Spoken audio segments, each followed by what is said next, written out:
Good afternoon and a warm welcome to this special session within the virtual European Risk Management Awards Week. My name is Elvir Kolak. I'm the CEO of Belfor Europe, and as sponsors of the COVID-19 Outbreak Special Award category, I'm delighted to introduce this session for you and also to congratulate the risk manager finalists of this category. In this difficult year, risk managers were definitely forced to prove their preparedness for the unexpected, and I hope you enjoy the discussion. Please don't forget to participate in the awards presentation ceremony, which is taking place this Friday, 11th of December at 16:30 Central European Time. Good luck to all the finalists and stay healthy. Hi everyone, and welcome to the first session of the Virtual European Risk Management Awards Week.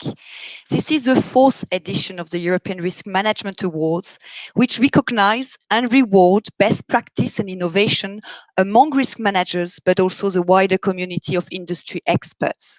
So during this week, you will have the possibility to hear from the nominees of the risk management categories. They will tell us why they have entered the awards and what they have done. And on Friday, we will all meet for the live ceremony where the winners for all categories will be revealed. So my name is Stephen. I am the CEO of Pehrman, and I'm delighted to moderate this first webinar with the nominees of the COVID-19 Outbreak Special Award. This special prize seeks to reward an individual risk manager who has shown excellence in the COVID-19 crisis management and ensuring the business continuity of his or her organization. For this award, the winner will be chosen by you, the public. The votes will start at the end of this webinar and will be opened for the whole week. So how can you vote? Simply by clicking on the COVID-19 tab, which you can find in the right part of your virtual platform next to the chat. But you are entitled to vote only once. All results will be kept secret until Friday. And as I mentioned, the name of the winner will be revealed during the ceremony. So today, I am honored to have with me our 4 finalists for the COVID-19 Outbreak Special Award. Welcome to Moerman, Athina Pehrman, Erik van Meensel, and Oliver Wild. Moerman is Director Insurance and Risk Engineering at Royal Philips, a leading health technology company. Pim is a member of the Dutch association NARIM and has been with Royal Philips since 2011. Pim is responsible for managing various global insurance lines and leads the global risk engineering program of Royal Philips. Besides his insurance and risk management role, he is a coordinator of the Philips Global Crisis Operations team. Athina Pehrman is Group Risk Manager at Electrolux Professional Group, a leading global compliance company. Athina has been with Electrolux since 2019, where she is responsible for risk and crisis management, business continuity, loss prevention, and insurance management. She currently leads the group crisis management team handling the COVID-19 crisis. Athina is also since 2019 the president of the Swedish Risk Management Association SWERMA. Erik van Meensel is COVID-19 coordinator at SNCB. It's a Belgium State Railways. Erik is a member of the Belgium Risk Management Association Belrim, and he has been with SNCB since 1991, holding various roles in operations and support functions, notably procurement and strategy. Erik was leading SNCB's corporate risk office until the summer 2019, when he then became head of international affairs. But earlier this year, Erik was propelled to the post of COVID-19 coordinator due to his extensive experience of the different activities of the company and his risk management expertise. Oliver Wild is Group Chief Risk and Insurance Officer at Veolia, the global leader in optimized resource management. Oliver has been with Veolia for over 10 years. Together with a dedicated team of experts, he supports the top management and operations in strategic planning and decision-making by defining the group risk strategy and developing the appropriate tools to identify, evaluate, and mitigate risks. Oliver is also the newly appointed president of the French Risk Management Association, AMRAE, since July 2020. So let's start the session by asking each of you to explain your experience of the pandemic. And ladies first. So, Athina, could you describe the overall risk management reaction to the crisis of your company? What were the objectives and have they been achieved? Thank you, Tiffany. Good afternoon to you all. It's fantastic to be here and good luck to all the finalists. So this pandemic has been a journey of compounding challenges for us. So what was our starting point? My company, the formerly Electrolux Professional Division, was to be separated from the Electrolux Group on the 23rd of March earlier this year. And I joined the company just 5 months before the split was to take place. I, together with my colleagues, had tons of work to do in prepare the new company before the listing, all the new processes, policies and procedures to put in place, all the IT systems to be separated from the group. And I was myself to tender and place 10 global insurance programs, develop and implement the RM framework, the company crisis management plan, the BCP plan, and last but not least, the duty of care framework. So lots of things to do. So in February, when the Covid-19 outbreak had made its way into northern Italy, where we have our largest manufacturing plant and the majority of our executive management based, we didn't have a formally established crisis management protocol in place for this new company. A challenge, of course. After just 2 months into my new job, I was given carte blanche by the management to lead an emergency group crisis management team to manage the crisis. And this team was leads from IT, HR, security, and communication.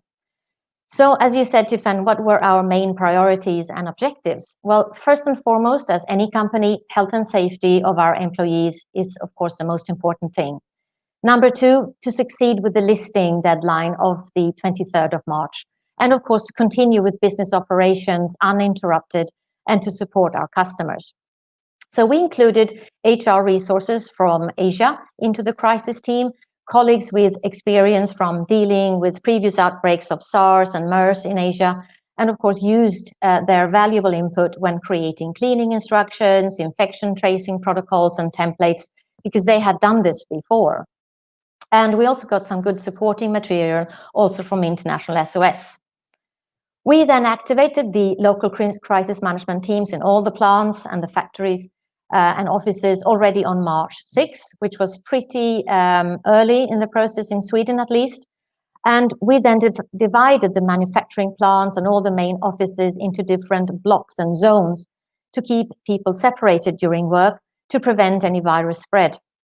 We also introduced different lunch shifts to keep people separated in the canteens and designated cleaning between the shifts. We also implemented special protocols for employee interaction with external drivers at the logistic departments, and we assisted in sourcing necessary PPE, including masks. So we had to move masks from our 2 plants in Thailand, where we had enough stocks, into Europe, because masks were almost impossible to find in March, April in Europe at that time. In parallel, we decided mid-March to apply remote working for all the employees, including management. And this was a true challenge as we were in the middle of the separation of IT systems from the group and also the migration to new email addresses. And our new CIO was only 1 month into the job when we had to do this. It was a fantastic achievement of the IT department, considering also that many of our white-collar workers in certain countries only had stationary computers and landline phones in their offices. So this was also a challenge. Last but not least, challenge was communication. So our new intranet was still under development, and among the first published web pages was a COVID-19 hub, where we published everything from travel ban information, how to stay proactive while working from home, managing mental well-being during lockdowns, and support for managers in how to manage their teams remotely. So did we achieve our objectives, and what were our key wins? So from a risk management perspective, we acted with agility to respond to a global pandemic with no pro-existing formalized crisis response or roles responsibilities established. We were very quickly in providing all the crisis management teams locally with the necessary information, material, protocols, and instructions to manage the day-to-day business while keeping our people safe. From a business perspective, we were able to continue business operations and serve our customers. And last but not least, the 23rd of March listing deadline was successfully met, as well as the deadline for implementing ERM and placing all the insurance programs before the listing. This has been a true challenge, but it was managed through great teamwork and people going that extra mile for each other and for the success of our newborn company. Thanks. Back to you, Suzanne. Thank you very much, Athina. I'm now moving to Erik. Erik, as a large passenger transport company, what was the reaction and answer to the crisis of SNCB? And which role did you play? Were there special actions needed towards the customers in addition to the internal staff? Hello, good afternoon from Brussels. Let me first wish the other competitors a lot of success. And then let me state that even if it's my name at the bottom of the screen, I'm only representing a lot of people, hard's work internally in the SNCB to keep the company going through the crisis. So it was a team effort. It was not Erik van Meensel doing the work. It was a team effort. Then indeed, in our role as a public transport operator, we had to take care that our internal operations kept running, but we also had to take care of the customer. He had to keep moving and he had to keep doing it in a safe way. On top of my slide, you see what everybody else has experienced, that COVID has got different phases throughout 2020. In January and February, we thought within the SNCB that we were relatively well prepared. We had information from our peers from the not the sister companies, but companies doing the same work in Asia. And we learned from them that we had to protect ourselves, that you had to take hygienic measures, and you could limit the spread of the virus.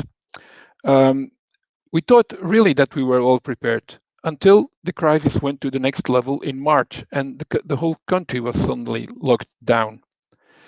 Then the government asked us to keep operating. They saw us as an essential means of transporting passengers and goods, so we had to keep delivering. And that was perhaps what saved us.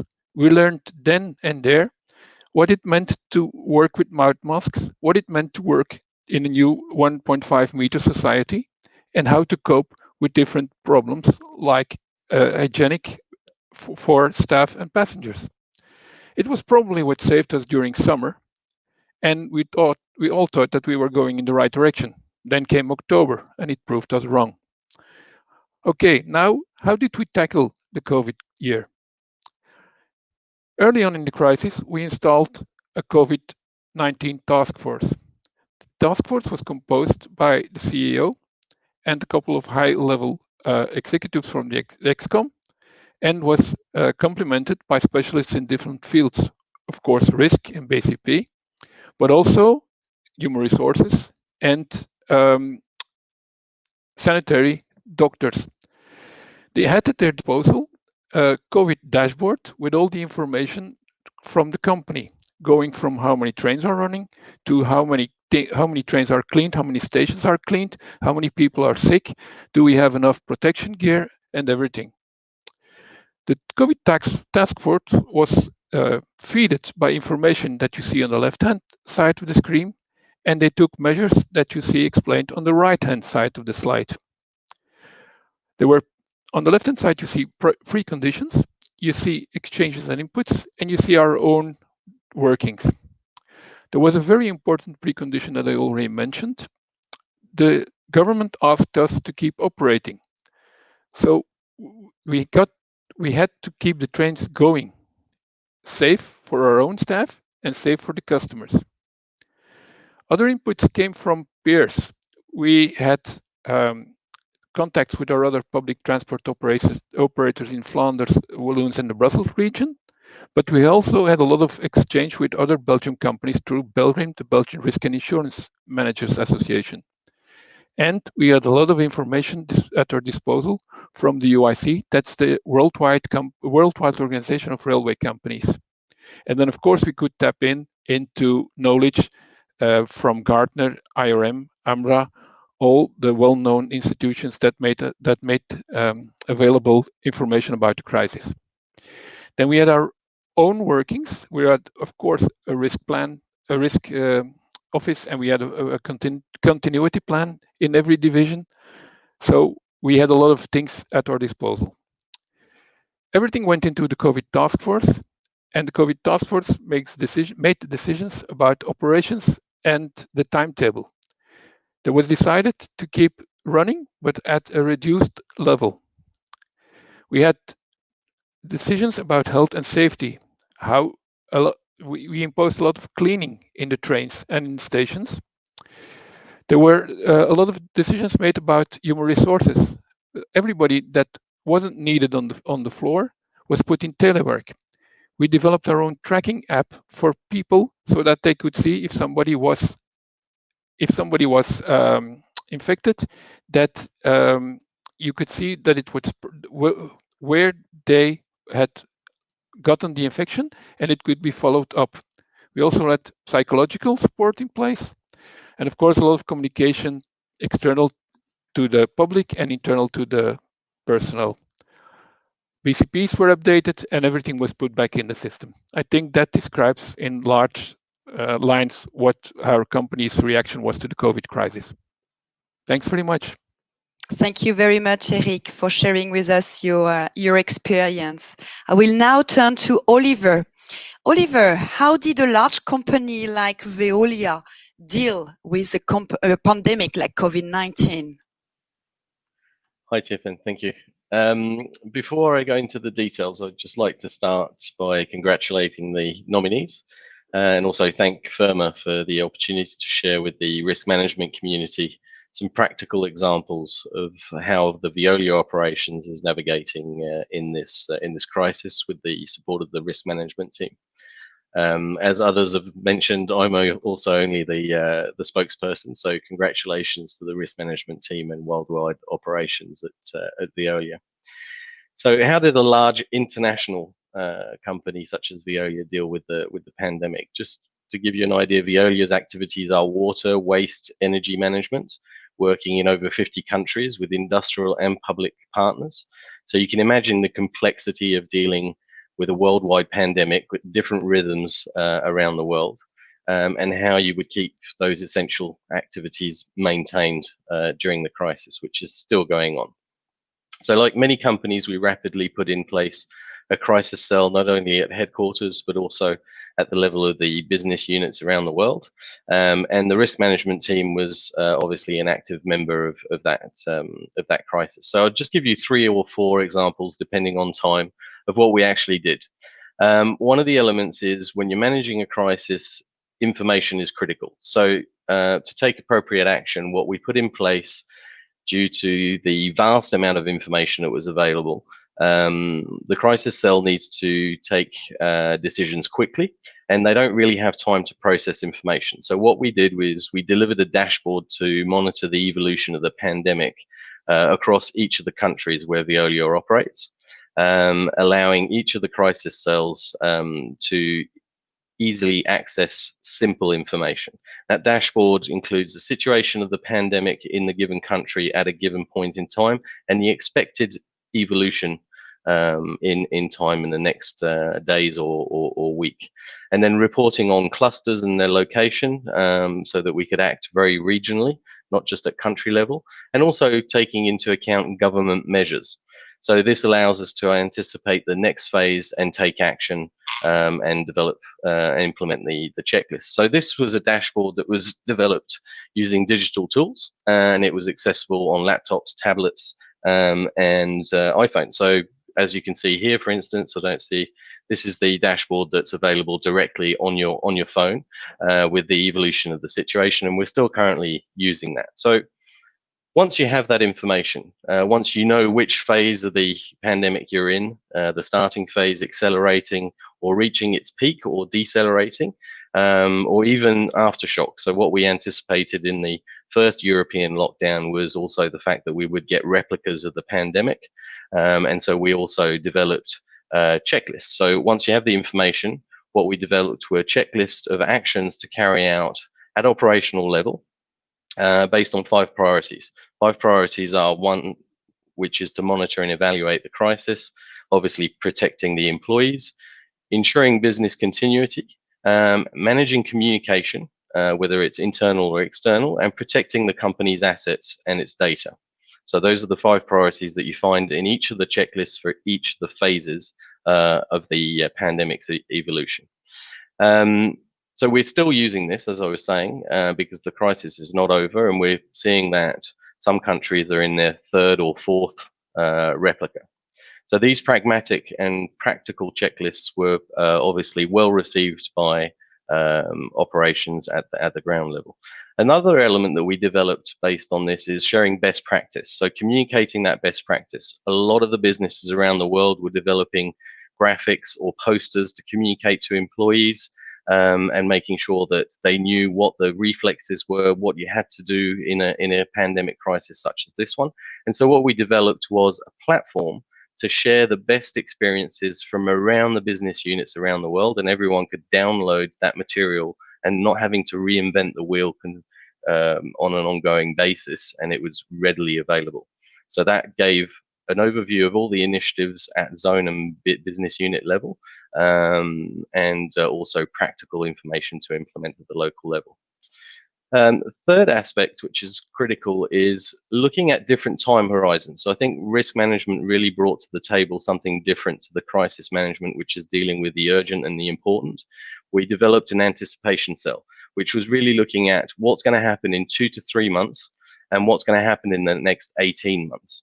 And so there, what we were looking is at the economic impact of our sector, but also the sectors of our clients, so that we could develop solutions for each one of our clients to bounce back. And this is where we're talking about true resilience, is how you bounce back fast and better. So time is up, so I'll leave the other examples. Thank you very much. Thanks, Tiffany. Thank you, Oliver. Very interesting also to hear about, your response, your emergency response, in addition to also putting in place all the tools to anticipate also in the medium to long term. Thank you. So we're now moving now to Pim. Pim, how did your company react to the crisis, and which crisis management process were put in place? How did it work in the end? And did the internal collaboration play a role in your achievements? Oh, absolutely. And thank you for asking and allowing us to share our experiences. Good afternoon, everybody. All of you may know Philips from his innovations over the last 125 years, but we've actually transformed in recent years to a health technology company that we are today. And when facing the pandemic outbreak, our goals were very clear. You see them up the screen. So safeguard health and safety of our employees, continue to fulfill critical customer needs, and ensure, of course, business continuity. When the first sign of COVID-19 reached us, we set up a small task force to monitor the unfolding situation in China with our colleagues there. And as I was also part of the team dealing with the Ebola outbreak in 2014, the materials which we prepared during those days, we could actually use in the COVID days. In the course of January, we activated our group crisis operations team and started to mobilize global resources to fulfill a triple duty of care. And I have the role, indeed, of coordinator of this team. We expanded the core team with other functions such as health and safety, real estate, IT, procurement, but also, for example, the chief medical officer to have important stakeholders on board so we could move fast. In the recent years, we put together a global resilience platform, which is powered by Fusion, which allows us really to collaborate and share information not only internally, but also with APIs externally. And collaboration is really key to meet our triple duty of care. To give you some flavor, let me highlight some of the major elements that we see on the screen. Of course, we put together a whole range of safety protocols, and we're also in need of the right and certified PPE for our field service engineers, despite extremely challenging global supply chain issues. This was critical since our so-called field service engineers work in the front line of or in the hot zones of COVID-affected areas, such as hospitals and medical centers, to service and repair medical equipment. So they have to be fully protected, and we have thousands of field service engineers. And one of them, actually last week, Francisco Sanchez from Chile, he sent us a message that he and his colleagues were facing so many stressful situations, but were thankful for all the support they received and keep them safe, so they could also return back to their homes safely. But really, to us, we should thank them because they are in these hot zones. Employee communication is also very important. So we set up the central internet site for COVID, and by November we actually saw it hitting over 1 million hits. So people know where to find this information. An incredible number. Other program elements included training, such as for use of PPE, addressing ergonomic issues, work from home. We also worked on buffer stocks for PPE. We set up information dashboards which guide the local team with relevant local information. And also, despite of the pandemic, we were able to safely continue the operations for Philips. You can imagine that we provide equipment to hospitals, amongst others also the ventilators, and we were under extreme pressure to basically increase our output on ventilator production. We hired hundreds of new colleagues in our factories and called upon our supply chain partners to step up. Some of our suppliers were not able to enter their facility due to local lockdown situations, so we had to work through our governmental affairs and procurement teams to have local authorities open their shops to this in relation to the production, of course, of the ventilators. We also provided access to for our contractors to our logistical partners to be able to secure shipments. Another striking example was that we were able to create a special cargo air bridge between China and the Netherlands and US to assure the continuous flow of essential medical equipment and relief supplies with the KLM and Dutch government. This is all achieved while we have and maintain a business continuity system in line with the international ISO standard, which also helps us to prepare our organization for the multi-wave scenarios that we projected. We're not out of the woods, and we need to continue to deliver on our triple duty of care for the coming period. But I'm really proud to be working for a company with a true purpose, and also honored to be working in a group of people that help us through these difficult days. Of course, being nominated is also a recognition for this team. Back to you, Pehrman. Thank you very much, Pehrman, and all of you. So listening to you, really, it's clear that most of the actions taken, were a form, as I said, of emergency response to the disruption caused by the pandemic. So I'd like to hear about the big lessons to be learned from this crisis. And after that, I will take some questions from the audience. So if you have any questions, please do not hesitate to leave them in the chat box that you can find on the platform. So I'll start with you, Erik. So what are the big lessons to be learned from this crisis for the whole risk and insurance management community? I think Mr. Kolak hinted already at it. Everybody has got plans in his closet, and we are all prepared to a certain level. But then the size of this crisis, nobody is prepared and has a plan already fixed up and working. It takes a lot of work, hard work, a lot of hours, a lot of sweat to get things going and to keep things running. And then it's important that you can reach out to your peers, that you can tap into the knowledge of other people, that you can ask them what they did, what went well, that you can also ask them what were their mistakes. It's a gain of time and energy that you can tap in the knowledge of your peers through Belgium, for example, in my case in Belgium, and that you can learn and save energy and not to making the same mistakes or reinvent the wheel. That's my big lesson. Reach out and share. Yeah, knowledge sharing and learning from the colleagues in Asia, in China, who had already experienced also the pandemic before it arrived in Europe. And Pim, for you, how has the risk management strategy be changed and improved to deliver greater resilience? Yeah, I'm not sure if we changed it yet, but for sure the crisis will accelerate our roadmap on resilience. It's quite rare to see a crisis of this scale, and for sure we will have learnings. We just had our first feedback session and also the round of internal interviews on things we can further improve to make us even more resilient. But yeah, we're still in it. So, but we already did some feedback on how we can further improve. But I think, yeah, we're not out of the woods as mentioned. Okay, and you, Athina, what would be your 3 recommendations to fellow risk managers to focus on, as they prepare maybe for the next systematic event? Yeah, there are a lot of things to think about, but I think the first thing is to keep the task force or the crisis team lean. So it's really easy to want to include, any stakeholder in the company and the necessary resources, and then you end up with a group of 10 to 15 people, and you're not agile if you're that big. So it's really important to keep the group small, and then instead perhaps use sub groups where you can use resources in addition. So you can have each and every of the crisis team group members to actually head a subgroup. So for example, what we did, we used the local crisis team in Italy to develop all the checklists and the templates and protocols, as they were the biggest site and the biggest plant. And then they could replicate everything, and we can use it throughout globally to all the plants, more or less. Secondly, regularly test your business continuity plans.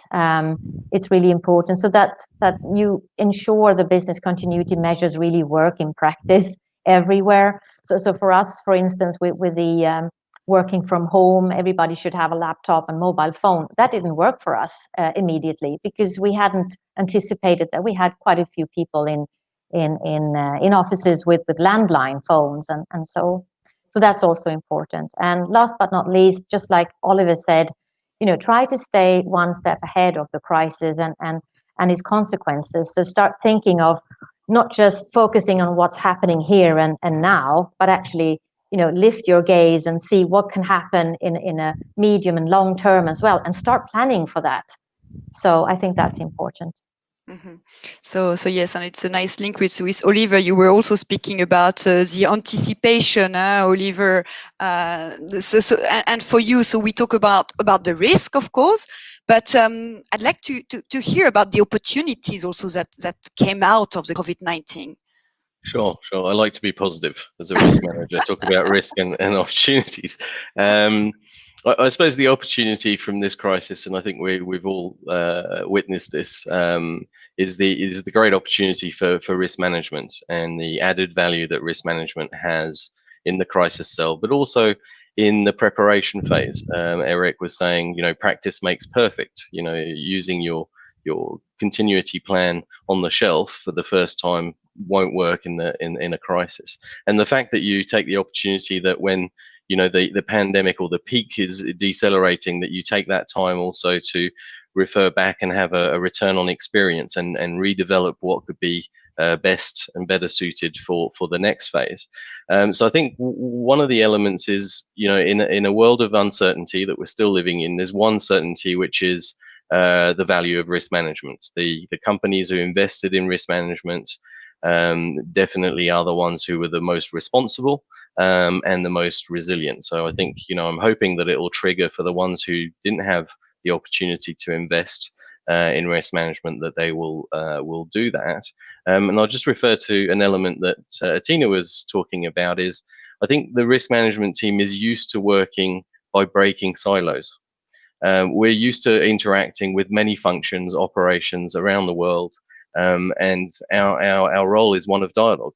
And I think in the crisis, that's critical, that communication and the fact that there are no silos, and you can work as a working group and deal with a task and deliver on that task. And then as a business as a whole, I think also for Veolia, it gave us the opportunity to show the effectiveness on how we were managing a crisis, to have people out in the street still picking up the garbage and maintaining those essential activities while developing new solutions, helping our clients with e-billing and making sure that their finances are going as well as possible in times of crisis, but also using training people are in lockdown and working from home and doing digital training, which we were already doing, but we accelerated. So there was also opportunities to accelerate some of the new tools and solutions that we were developing. Thank you very much, Oliver. So I will now take some questions from the chat, and I think that, I see that a lot of questions are arriving. So, there is one regarding the board and the C-suite. So did the crisis affect the perception of risk management by the board or the C-suite? Who would like to, I see Athina, you are nodding. So would you like to take this question first? Sure. Yes, it definitely did change the perception, because previously my management and the C-suite had only been a division in a very, very large company and didn't know much about risk management firsthand. Now being a company and reacting to this crisis, and me leading the team, I have been able to show good best practice tools and the way of doing this, managing the crisis team and being a support. And I think now they're asking all the time, okay, how can we excel? How can we bring this into our strategy going forward? Is there anything we can think about? So it has definitely teased their interest. So I hope that I will have a different approach for the future as well, so it won't be forgotten quickly. Okay. Does anyone would like to also? Yes, Oliver. Yeah. I'm just happy to add to that. I suppose at Veolia, the highest levels of governance are actually involved in risk management. We actually interview them as part of the risk mapping, which is a great opportunity. So we have a good dialogue with them. But obviously, when you have a global pandemic such as COVID-19 hit your business at the moment where you're launching a new strategy for the next 4 years, and for Athina it was big business change as well. You obviously have your board members who want to know what is the impact on the business, how are we going to recover, adapt. And so we had a presentation of the recover and adapt plan for Veolia. And that was the whole point of having that anticipation unit as well, in terms of looking to provide to the board members that vision of this is what the next 2 to 3 months are going to look like, and this is what the next 18 months are going to look like. And great input from them as well in terms of what we should be doing. So it's great. No, that's great. Pim, would you like to add anything? Oh, absolutely. No, we see also a highly engaged board. Of course, all the companies are affected one way or the other, and I think that's also for our company. So yes, they were engaged with the crisis management team in the past, but this really triggered because it hits the whole company. So we had the position that on one hand we supply medical products for COVID-19, diagnostic imaging, and also for the ventilators. On the other hand, we had a consumer electronic business which is affected because people were not going to outlets anymore to buy electronics. So one part of the business difficult to ramp up, and the other business down because people were not buying. So everybody in the company was engaged with this pandemic, and I think that's really the rare crisis we're in. It hits everybody and everything. Yes. We have a question, and I think it's for you, Erik. It's related to the public sector. So how did you deal with the fear of colleagues of getting infected while working in public services in the first wave? Very interesting indeed. Let me first state that I admire the men and the women working in the trains in March and February when we didn't know much about the virus and rumors about aerosols and everything kept spreading. The people just went on and did their job. I think it was a little bit just close your eyes and think of England effect for those people. And then what did we do to protect them? We supplied them with protective gear. We invented some new solutions. Instead of a whistle that you had to blow on, we had a pneumatic device. And then we did a lot of support for them. HR developed psychological assistance so that everybody could ask for help if he didn't feel safe and if he wanted to talk to somebody. And of course, evidently, we we stopped all physical contacts. The controlling only took a visual control. We didn't take tickets in hand, and we opted for cashless payments where we could. No, we simply said there is no cash possibility left. That's our solution. But once again, I admire everybody who kept into contact with the customer. A hell of a job in very, very difficult, harsh circumstances. Yeah. We have now a question about, yes, of course, the focus that you have now, because the crisis is not over yet. So what is your current focus? Athina, would you like to take this question? Sure. Yeah, I mean, now we're all waiting for the vaccine, hopefully.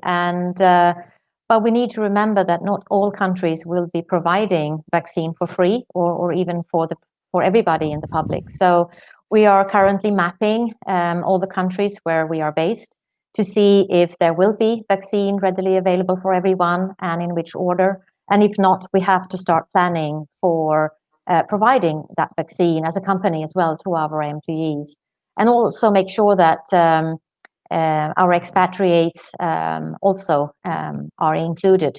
Maybe they will not be because they are not employees of the country, or they're not just staying there temporarily. So that's one of our main focuses right now. And you, Erik, I see that you are raising your hand. You're focused right now and maybe moving forward. I was. It wasn't meant like that, but now that I have the beauty floor, of the I will life. take it. Our focus for the moment is trying to convince the people that the public transport is safe. We can't allow that everybody gets back into his one-man car or his car alone, and that there are traffic jams everywhere. We have an ecological solution to transport a lot of people, but we have to convince the people that the public transport is safe. That is more external view than internal risk management, but that for the moment is our biggest focus. Okay, and you, Pehrman, are you planning to keep new processes in place after the crisis? Yeah, so as mentioned, we have done the first inventory of okay, what can we learn from this crisis? So I think it's the famous line from Churchill: "Never waste a good crisis." So we're actually looking into that. I think Athina also mentioned that yes, there are quite some learnings which we can take forward. Also, the composition of the teams, how we are set up internally. So I think that will also be food for thought for later on. Yeah, and you, Oliver, what will you change, or how will you adapt your risk management approach?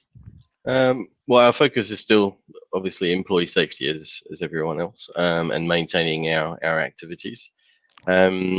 I suppose the focus at the moment is how do you live with the virus, and how do you adapt your business, because the virus is still here and it's a longer term. So although you have measures that are softening from governments, there's still a variation. It's going up and down, and so it's how you redeploy or retract and go back to as normal as possible, I suppose. And it's that agility and that constant adaptation in light of government measures, effectively. So that's, I suppose, the short-term focus. And then obviously the focus since day one of the crisis is still the same, is the rebound or the strategy that we set ourselves for the next 4 years. And the idea is obviously to build back better with consideration of the other risks, because pandemic is the one that we're talking about, but climate change hasn't gone away, cyber risk hasn't gone away, and I suppose the accumulation of these systemic risks, such as the pandemic risk, are a key focus for us. Yes, and you rightly mentioned, yeah, of course, climate change and cyber risk. So how have you been dealing with cyber risk management? Because we have a lot of people working from home now. Were the processes already in place sufficient, or you had to adapt to this new and I would say enhanced digitalization of the activities? Who would like to take this one? And Athina, yes. Yeah, as already mentioned, we had a huge challenge in just getting everybody working from home through the digitalization. And but we actually introduced one more thing. So we could see that there was an increase of cyber attacks in other companies during the pandemic. So we understood that, of course, any company could be a target. So to make sure and to plan ahead, we also introduced call trees through like WhatsApp apps worldwide, so that we could make sure that if there would be a situation where we had interrupted IT systems for any reason, and because we were getting separated also in the IT systems during the pandemic, we can at least have contact with each other. So we try to, in parallel, also put measures in place to deal with what could happen in conjunction with the pandemic. So that's important, I think. Yeah. Oliver, would you like to add anything? Yeah, I suppose it's really an acceleration of the roadmap that we had, for instance, on cyber risk, and so we're making sure that the COVID-19 crisis doesn't detract from the risk management that we had in place for the other risks that we had on our radar. And it was a discussion that we had in July, in the annual discussion on the risk mapping exercise. And what we put forward was the fact that our risk map was quite accurate, I suppose, but with the COVID-19 crisis, there were certain risks that were exacerbated or increased significantly, which would reallocate some of the investments as well, in saying we need to accelerate on this particular topic or this particular topic, but also contribute as being I suppose a leader in environmental services and managing resources, is how we talk to government when we're preparing the plan to relaunch the economy, that it's a plan that takes into account climate change and environmental solutions. So still keeping track of those major risks as well. Yes. Thank you. We have another question regarding, the testing on COVID-19. Are you considering to introduce a fast testing on COVID-19? I don't know, for you, Erik? We are waiting till more evidence that it works and that it is allowed. We're not there yet. We're not a decision isn't made yet. Okay. And Pim, in your company? Yeah, of course, we have many people that are working in these, let's say, in the front lines. So yes, we do testing, of course, according to the local regulations. So we try to embed it as much as possible to blend it in with what is available on the ground. And we're now discussing, for example, shall we conduct additional tests for people that come to our training centers to make sure they go in the centers safely, they don't infect other people, also being trained, of course, with all the social distancing and all the safety measures there. And then also test them when they go home, so they can show that they were also safe when returning to their home environment. So yeah, this is really a hot topic for us as well. Mm-hmm. Yeah, and especially also with the vaccine coming up, are they going to take it or not? Yeah, Oliver, would you like to react?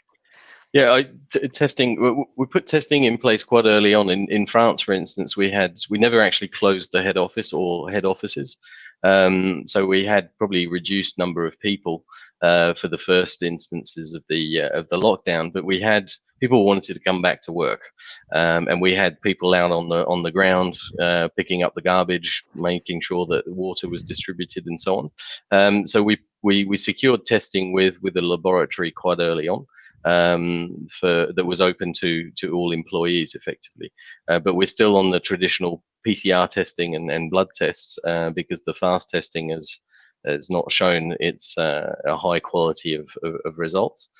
So for the moment, no, we're not looking at fast testing. Mm-hmm. And Erik, a question for you. Did a lot of train employees got sick and stayed home? And did you, as a consequence of that difficulty, had to keep the train running, and how did you manage? There were some employees that got sick, but the highest percentage of sick that we had was in the security crews in the stations, because they have the most closest contact with people, and they can't avoid it because they are there to contact people. we had we didn't went to a phase where there wasn't enough staff to run trains, but in the same moment, the government asked us to keep running, but we had a reduced time schedule, so we had more sick, but we also had to run less trains. So we never got into the red zone where it became a crisis. I think that answers the question. Yes. Yeah. But there was something about the government earlier on, which I want to come Yes, back to. I please. think Pim Yeah. also said it. We had a good relation with our government. We naturally they asked us to keep running, so we had a little bit an advantage that we could ask some things in response. So they changed the law. They obliged mouth masks in all public transport, in the train, on the platform, in the station. That made it very efficient to control the rule. And also for administrative reasons, administrative processes.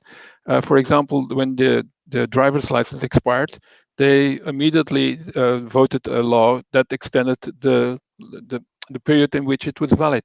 So we had a good collaboration with our government on those things. Mm-hmm. Pim, would you like to add anything about how you adapt to government measures?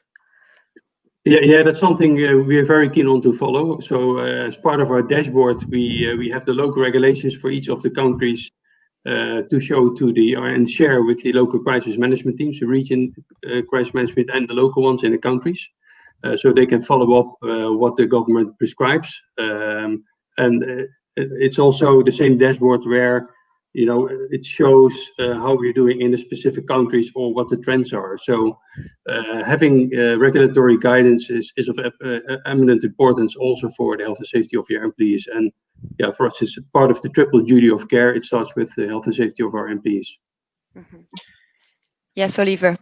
Sorry, I think it's an interesting point in the government measures, because depending on the countries, the measures weren't the same or the reaction wasn't the same. So if you were working, where there was, maximum in Asia, for instance, where there's a high discipline and a culture of wearing the mask and so on, versus in Brazil, for instance, the government wasn't really prone to putting those sort of measures in place. And I think that's where the company itself needs to make its own religion. So what we did was we defined what our measures were going to be, regardless of the weak measures that a government would put in place. So wearing a mask was obligatory wherever you were in Veolia around the world, for instance. Testing was developed, although testing wasn't always a requirement within the government solutions. Testing, isolating, and so on. So I think it's important in times of crisis that you make your own rules, as long as they're above the minimum standard, effectively. Mm-hmm, mm-hmm. And Athina, yes, a last comment, because I look at the time.